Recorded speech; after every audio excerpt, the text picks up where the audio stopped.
ಬೈತಾರೇನೋ madam ಗೊತ್ತಿಲ್ಲ, but ಆದರೆ ಒಂದು ನಿಜ ವಿಷಯ ಏನಂದರೆ ನಾನು ಜಾಸ್ತಿ ಸೀರಿಯಲ್ಸ್ ನೋಡೋದಿಲ್ಲ. ಆದರೆ ಇವ್ರು ಆ್ಯಕ್ಟ್ ಮಾಡಿರೋ ಸಿನಿಮಾಸ್ ಎಲ್ಲ ನಾನು ನೋಡ್ತಿರ್ತೀನಿ, ಬಟ್ ನಮ್ಮ ಮನೇಲಿ ಹೆವಿ ಸೀರಿಯಲ್ಸ್ ನೋಡ್ತಿರ್ತಾರೆ. Ma'am really honour talking to you corner ಸೀಟಲ್ಲಿ ನಮ್ಮ ಜೊತೆ. ಮ್ಯಾಮ್ ವೀಣಾ ಮ್ಯಾಮ್ ಅಂತ ಹೇಳಿದ ತಕ್ಷಣ ಅವ್ರು ಎಲ್ಲ ಪಾತ್ರಕ್ಕೂ ಸೂಟ್ ಆಗ್ತಾರೆ. ಒಂದು ತಾಯಿ ಆಗ್ಬೋದು, ಅತ್ತಿಗೆ ಆಗ್ಬೋದು, ಅಕ್ಕ ಆಗ್ಬೋದು, ಎಲ್ಲ ಓಕೆ. ಬಟ್ ನಿಜವಾಗ್ಲೂ ನಿಮಗೇನು ಇಷ್ಟ ಮ್ಯಾಮ್? ನನಗೆ ಇಂಥದೇ ಪಾತ್ರ ಅಂತಿಲ್ಲ.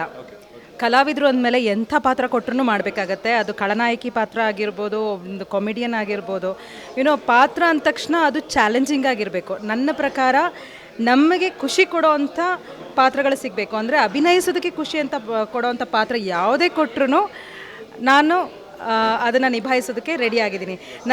ನಾನು ತುಂಬ ಚೆನ್ನಾಗಿ ಕಾಣಿಸ್ಬೇಕು, ಗ್ಲಾಮರಸ್ ರೋಲ್ ಬೇಕು, ಆಮೇಲೆ ತುಂಬ ಒಳ್ಳೆ ಪಾತ್ರ, ಒಳ್ಳೆ ತಾಯಿ ಆಗಿರಬೇಕು, ಒಳ್ಳೆ ಅಕ್ಕ ಆಗಿರಬೇಕು. ಖಂಡಿತ ಇದು ಯಾವುದು ಇದಿಲ್ಲ. ನನಗೇನು ಅಂದರೆ ಈಗ ನಾನು ಯಾವುದಾರ ನಾನು ಸಾಕಷ್ಟು ಸಿನಿಮಾಗಳ ಅಭಿನಯಿಸಿದ್ದೀನಿ. ಆದರೆ ಸುಮಾರು ಸಿನಿಮಾಗಳಲ್ಲಿ ಬರೀ ಒಂದೊಂದೇ ಸೀನ್ಗಳಲ್ಲಿ ಅಭಿನಯಿಸಿದ್ದೀನಿ. ಈಗ ರೀಸೆಂಟಾಗಿ ಬಂದಿರೋವಂಥ ಇದು ಜಾಗ್ವರ್ ಒಂದೇ ಸೀನು, ಆದರೆ ಆ ಇಡೀ ಸಿನಿಮಾ ನೋಡಿದಾಗ ಆ ಒಂದು ಸೀನ್ನ ಜ್ಞಾಪಿಸ್ಕೋತಾರೆ ಜನ. ಸೊ ಆ ಥರ ಅದು ನನ್ನ ಸೀನ್ ಆಗಿರ್ಬೇಕಷ್ಟೆ. ಸೊ ಆ ಥರ ನಾನು ಆ ವಿಚಾರದಲ್ಲಿ ಸ್ವಾರ್ಥಿ. ಈಗ ಒಂದು ಸೀನ್ ಅಂತ ಬಂದಾಗ ಇಡೀ ಸಿನಿಮಾದಲ್ಲಿ ನನಗೆ ಆ ಒಂದು ಸೀನಲ್ಲಿ ಕೊಡೋವಂಥ ಪ್ರಾಮುಖ್ಯತೆ ಇರುತ್ತಲ್ಲ, ಅದು ನನಗೆ ಮುಖ್ಯ ಆಗುತ್ತೆ ಖಂಡಿತವಾಗ್ಲೂ. ಆಮೇಲೆ ಎಲ್ಲೋ ಒಂದು ಕಡೆ ನನಗೆ ಇವಾಗ ಅನಿಸ್ತಾ ಇದೆ, ವೀಣಾ ಮ್ಯಾಮ್ಗೆ ಒಂಚೂರು ಖಳನಾಯಕಿ ಪಾತ್ರ ಮಾಡೋಕ್ಕೆ ಇಷ್ಟ. ಖಂಡಿತ. ಅಂದರೆ ನೀವು ಈಗಾಗಲೇ ಹೇಳಿದ್ರಲ್ಲ ಸೀರಿಯಲ್ಗಳಲ್ಲಿ ನೋಡಿಲ್ಲ ಅಂತ, ಸೀರಿಯಲ್ ನೋಡಿದರೆ ನಿಮಗೆ ಗೊತ್ತಾಗಿರೋದು. Sorry to cut you short, ಒಂದು ಡೌಟ್ ಇರುತ್ತೆ, ಯಾಕೆ ಇದು ಯಾವಾಗಲೂ ಅತ್ತೆ ಸೊಸೆ ಆಗ್ಬೋದು ಅಥವಾ ಬೇರೆ ಇನ್ನೊಂದೇನೋ ಒಂದು ಆಗ್ಬೋದು, ಎನಿವೇರ್ ಸೀರಿಯಲಿನ ಕ್ರಕ್ಸ್ ಅಲ್ಲಿ ಲೇಡಿನೇ ವಿಲ್ಲನ್ ಆಗಿ ಯಾಕೆ ತೋರಿಸ್ತಾರೆ? ಅಂದರೆ ಇದೆಲ್ಲ ಏನು ಗೊತ್ತಾ, ಕಿಚನ್ ಡ್ರಾಮಾ ಅಂತ ಹೇಳೋದು. ಜಾಸ್ತಿ ಗಂಡು ಮಕ್ಕಳಿಗೆ ಹೊರಗಡೆ ಇರೋದ್ರಿಂದ ಸಣ್ಣ ಪುಟ್ಟ ವಿಚಾರಕ್ಕೆ ತಲೆ ಕೆಡಿಸ್ಕೊಂಡು ಜಗಳ ಆಡೋ ಅಷ್ಟು ಇದಿರೋದಿಲ್ಲ. ಇಲ್ಲೇನಾಗುತ್ತೆ, ಒಂದೊಂದು ಸಣ್ಣ ವಿಚಾರದಿಂದ ಸ್ಪೂನ್ ಯಾಕೆ ಅಲ್ಲಿಟ್ಟಿಲ್ಲ, ಇಲ್ಲಿಡಬೇಕು ಅಂತ ಅತ್ತೆ ಹೇಳ್ಬೋದು. ಯಾಕೆಂದರೆ ಅವಳು ಅದನ್ನು ಮನೇನ ರೂಲ್ ಮಾಡ್ಕೊಂಡು ಬಂದಿರ್ತಾಳೆ. ಸೊ ಇನ್ನೊಬ್ಳು ಹುಡುಗಿ ಬಂದಾಗ ಅವಳು ಅಡ್ಜಸ್ಟ್ ಆಗೋ ತನಕ ಒಂದು ಸಣ್ಣ ಕಿರಿಕಿರಿಗಳು ಇದ್ದೇ ಇರುತ್ತೆ. ಸೊ ಅದು ಕಿಚನ್ ಡ್ರಾಮಾ, ಇದು ಎಲ್ಲರ ಮನೇಲೂ ನಡೆಯುವಂಥದ್ದು. ಸೊ ನಮ್ಮ ಟಿ ವಿ ಮಾಧ್ಯಮದಲ್ಲಿ ಅದನ್ನು ನಾವು ಯಾಕೆ ಹೆಚ್ಚಾಗಿ ನಾವು ಯಾವುದೇ ಒಂದು ನೀವು ಧಾರಾವಾಹಿ ತೊಗೊಂಡಾಗಲೂ ಈ ಥರದೊಂದು ಕ್ಯಾರೆಕ್ಟರ್ಸ್ ಇದ್ದೇ ಇರ್ತಾರೆ. ಐದಾರು ಅಕ್ಕ ಇರ್ಬೋದು ಅಥವಾ ಅಜ್ಜಿ ಇರ್ಬೋದು. ಅಜ್ಜಿಗಳು ಸಾಕಷ್ಟು ಖಳನಾಯಕಿಯರ ಅಜ್ಜಿ ಇರ್ತಾರೆ.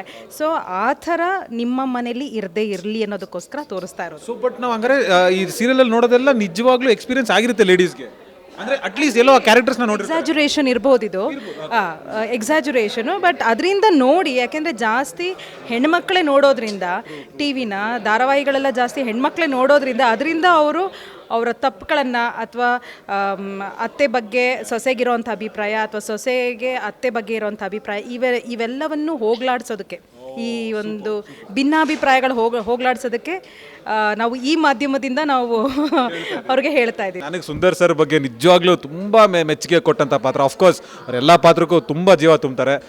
ನಾನು ಅವನಲ್ಲ ಅವಳಲ್ಲಿ I was like wow sir, ಏನು ಸರ್ ಇದು ಅಂತ ಅನ್ಸಿತ್ತು ನನಗೆ. ಫ್ಯಾಂಟಾಸ್ಟಿಕ್. ಬಟ್ ಅದೇ ಕಷ್ಟ ಅದು, ಯಾಕೆಂದರೆ ಈಗ ಮಕ್ಕಳು ಕೂಡ, ನಮ್ಮ ಮಕ್ಕಳು ಬೆಳೆದಿದ್ದಾರೆ. ನನ್ನ ಮಗ ಈಗ ಫಸ್ಟ್ PUC ಓದ್ತಾ ಇದ್ದಾನೆ. ಸೊ ಕೆಲವು ಪಾತ್ರಗಳನ್ನು ನಾವು ಅಭಿನಯಿಸ್ಬೇಕಾದ್ರೆ ಒಂದು ಸಲ ಯೋಚಿಸ್ಬೇಕಾಗತ್ತೆ. ಅಂದರೆ ಈಗ ನಾವು and more over he was a lecturer, ಅಂದರೆ ಈಗ ಟೀಚ್ ಮಾಡ್ತಲ್ಲ ಕಾಲೇಜಲ್ಲಿ. ಸೊ ಒಬ್ಬ ಲೆಕ್ಚರರ್ ಆದಾಗ ಮಕ್ಕಳು ಅವ್ರನ್ನ ನೋಡಿದಾಗ ಯಾವ ಥರ ಅದನ್ನು ಅವ್ರ ಮೇಲೆ ಬಿಂಬಿಸುತ್ತೆ ಅನ್ನೋದನ್ನು ನಾವು ಯೋಚನೆ ಮಾಡಬೇಕಾಗತ್ತೆ. ಬಟ್ ಆ ಥರ ಇದರಲ್ಲಿ ಅದೇ ನಾನು ಅವನೆಲ್ಲ ಅವಳು ಮಾಡಿದಾಗಲೂ ಅಷ್ಟೇ, ಅದೊಂದು ಪಾತ್ರ ಅಷ್ಟೇ. ಅದು I was really happy sir ಆ ಥರ ಮಾಡ್ಬೇಕು. ಯಾಕಂದರೆ ನಿಜವಾಗ್ಲೂ ಗಟ್ಸ್ ಬೇಕು ಮ್ಯಾಮ್, ದಮ್ ಬೇಕು, ಡಬಲ್ ಗುಂಡಿಗೆ ಬೇಕು. ಇಲ್ಲ ಅಂದರೆ ಅದು ನಮ್ಮ ಒಂದು ಅದೃಷ್ಟ ಅಂತ ಹೇಳ್ಬೋದು. ಯಾಕೆಂದರೆ ಎಲ್ರಿಗೂ ಅಂಥ ಪಾತ್ರಗಳು ಸಿಗೋದಿಲ್ಲ. ಸೊ ಅದನ್ನು ಸಿಕ್ಕಿ ನಾವು ಅದನ್ನು ಅಷ್ಟೇ ಚೆನ್ನಾಗಿ ನಿಭಾಯಿಸೋ ಅಂಥ ಶಕ್ತಿ ಇರಬೇಕಷ್ಟೇ, ಇನ್ನೇನಿಲ್ಲ. ಸೊ ನಾವು ಸೀರಿಯಲ್ಗಳ ಹೆಸರು ಹೇಳೋದಕ್ಕೂ ಮುಂಚೆ ಮ್ಯಾಮು ಓಪನ್ ಆಗಿ ಎಕ್ಸ್ಕ್ಲೂಸಿವ್ ಆಗಿ ಅವರ ಅತ್ತೆಗೂ ಮತ್ತು ಇವ್ರಿಗೂ ನಡೆದಂತಹ ಇನಿಷಿಯಲ್ ಕಿರಿಕ್ ಬಗ್ಗೆ ಒಂದು ಸ್ವಲ್ಪ ಹೇಳ್ತಾರೆ. ನೋ, ಇದು ಎಕ್ಸಾಜುರೇಷನ್ ಅಲ್ಲ. ಐ ಆಮ್ ರಿಯಲಿ ಬ್ಲೆಸ್ಡ್ ಅಂತ ಹೇಳ್ಬೋದು. ನನಗೆ ತುಂಬ ಒಳ್ಳೆ ಅತ್ತೆ ಸಿಕ್ಕಿದ್ದಾರೆ. ಆ್ಯಂಡ್ ಮೇ ಬಿ ಒಳ್ಳೆ ಫ್ಯಾಮಿಲಿ. ಅಂದರೆ ಯಾವತ್ತೂ ನೀನು ಇಂಥ ಕೆಲಸ ಮಾಡಬೇಡ ಅಂತ ಯಾವತ್ತೂ ನಮಗೆ ಒಂದು ಕಡಿವಾಣ ಹಾಕಿರೋದಿಲ್ಲ, ಕಡ್ಡಾಯ ಹಾಕಿರೋದಿಲ್ಲ.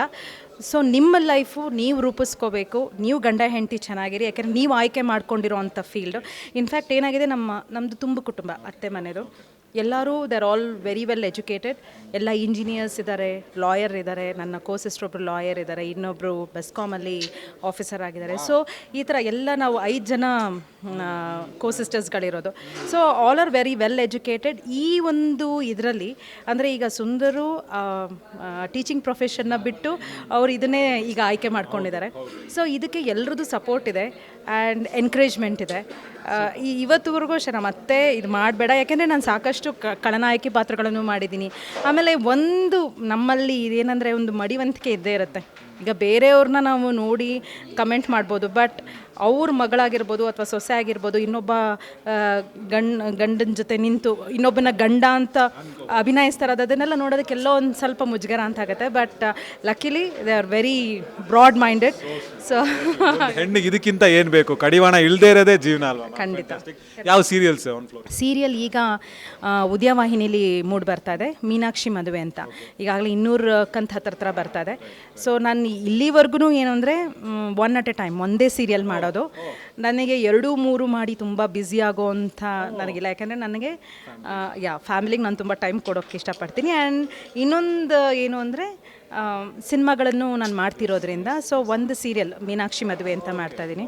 So cinema very rare ma'am, as a serial artist it's very rare. ಯಾಕೆಂದರೆ ಒಬ್ಬರು ಒಂದೇ ಸೀರಿಯಲ್ನ ಮಾಡ್ತಾ ಇರಲ್ಲ ಜನರಲಿ. ದೆಲ್ ಬಿ ಈಗ ನೋಡಿ, ನಾವೀಗ ಉದಯವಾಹಿನಿಲಿ ಅಂದರೆ ಅಲ್ಲಿಂದ ಒಂದು ಕಲರ್ಸಿಂದ ಒಂದು ಕರೆ ಬರುತ್ತೆ ಆ್ಯಂಡ್ ಅಲ್ಲೇ ಕಾಂಪಿಟೇಷನ್ಸ್ ಇರುತ್ತೆ ಡೆಫಿನೆಟ್ಲಿ. ಯಾಕೆಂದರೆ ಈಗ ಸುಮಾರು ಜನ ಆರ್ಟಿಸ್ಟು 3-4 ಸೀರಿಯಲ್ಗಳು ಆ್ಯಂಡ್ ನಮ್ಮದೆಲ್ಲ ಏನು ಅಂದರೆ ಸಪೋರ್ಟಿಂಗ್ ರೋಲ್ಸ್ ಆಗಿರೋದ್ರಿಂದ ಜಾಸ್ತಿ ದಿನಗಳನ್ನ ಡಿಮ್ಯಾಂಡ್ ಮಾಡೋದಿಲ್ಲ. ನಾವು 4-5 ದಿವಸಗಳಲ್ಲಿ ಒಂದೊಂದು ಸೀರಿಯಲ್ನ ನಾವು ಇದು ಮಾಡ್ತೀವಿ. ಸೊ 3-4 ಸೀರಿಯಲ್ಗಳು ಮಾಡ್ಬೋದು, ಬಟ್ ನನಗೆ ಮೊದಲಿಂದನೂ ಆ ಥರ ಕೊಟ್ಟು ನನಗೆ ತಿಂಗಳು ಪೂರ್ತಿ ನನಗೆ ಬ್ಯುಸಿ ಆಗಿರೋದಕ್ಕೆ ನನಗೆ ಇಷ್ಟ ಇಲ್ಲ. ಮ್ಯಾಮ್, ಸೊ ರಿಯಲಿ ಹ್ಯಾಪಿ ಮ್ಯಾಮ್ನ ಮಾತಾಡ್ಸಿದ್ದು ನನಗೆ. ಯಾಕೆಂದರೆ ಐ ಅಂಡರ್ಸ್ಟುಡ್ ಏನಕ್ಕೆ ಸೀರಿಯಲ್ಗಳಲ್ಲಿ ಅದನ್ನು ತೋರಿಸ್ತಾರೆ ಅಂತ. ಸೊ ನಂತರ ನೀವು ಕೂಡ ಅರ್ಥ ಮಾಡ್ಕೊಂಡಿದ್ದೀರಾ ಅಂತ ಅನ್ಕೋತೀನಿ. Ma'am really nice talking to you. Corner seat with Naveen ಈ ಒಂದು ನಿಮಗೆ ಇಷ್ಟ ಆದರೆ ಪ್ಲೀಸ್ ನೋಡಿ, ಶೇರ್ ಮಾಡಿ, ಲೈಕ್ ಮಾಡಿ. Thank you.